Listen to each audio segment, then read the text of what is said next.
All right, everybody, let's take a look at how to create tables in Google Docs here, or in this case, Google Slides.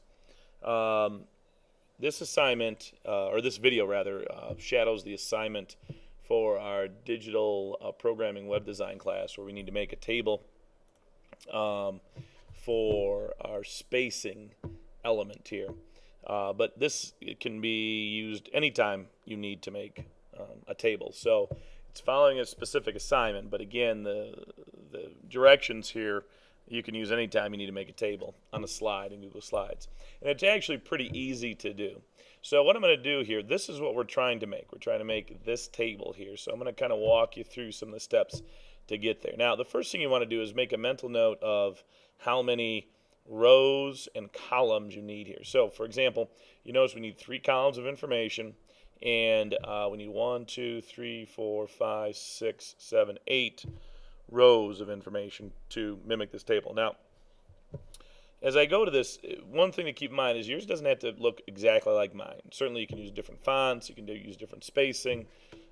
Maybe you feel like you need more room than what 8 rows give you, so feel free to tweak this however you want. But to put a table in here, you simply go up here to the table menu and you click insert, or you just put your cursor in insert table. Now the way it works here is a little different than some of the other ones, but they kind of give you this schematic to follow. And what you need to do is, if I need 3 columns, I'm going to go over 3 here, and then I'm going to go down this way like this. Okay, so I'm going to go 3 by 7. I know we're supposed to have 8, but I'm just going to go 3 by 7 so I can demonstrate a couple other things to you. And this will give me an introductory start to forming a table. So here's my table. All right. Now, when it's in this mode where you have this thick bar all the way around the outside of it, that is a holistic selection mode or a handlebar mode, whatever you want to call it there, but it's selecting the whole table. So whatever changes I make will apply to all parts of the table. Now remember, each box, if you recall, we call a cell. And again, we have columns moving up and down of cells and rows going across of cells. So right now we have this. So what I'm going to do is I want to change the color here. You can put fill color in if you want. I'm just going to leave mine empty. But I'm going to change my line color to white so it shows up better on my screen. And I can also change the thickness of those so it stands out a little bit. So there we go. So now we're in business here. We have our cells. To make the whole thing bigger, again, in this mode where I have the whole thing selected, okay, I'm just going to go like that to stretch it out. Now, if you recall, I missed a row.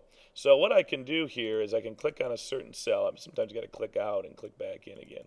Okay, but if you Apple click. Nope, sorry, that's wrong. Control click, okay, or right click if you have a 2-button mouse.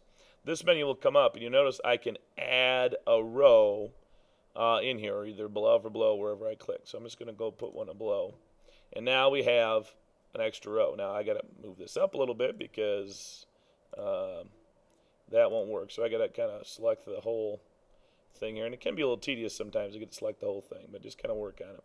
So I'm going to move it up here so all the rows show on here. Okay.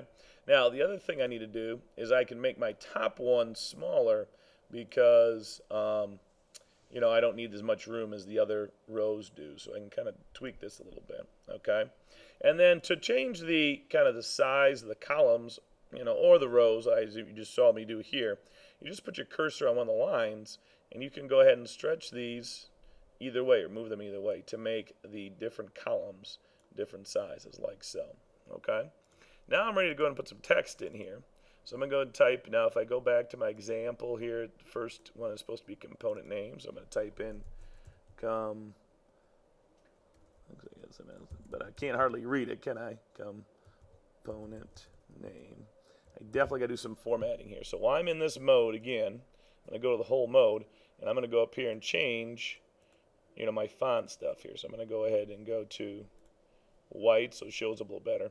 Probably need to change my size so that shows up a little better. Now I'm getting to a point where I can see a little bit better here.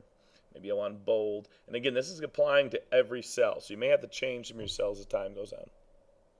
So there's component name, and then general description and visual examples. So I'm going to put those in here as well.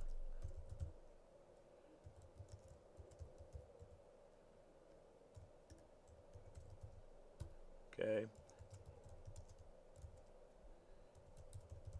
All right, and again, each cell rather, kind of operates as its own text box. So if I highlight all these, I just held down Shift and I clicked at the first cell and the last cell here.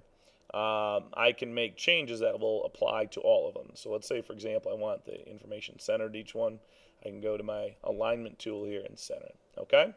So that's just a brief, quick kind of introduction here, and hopefully, you'll find this helpful, and you can do some different things here with it.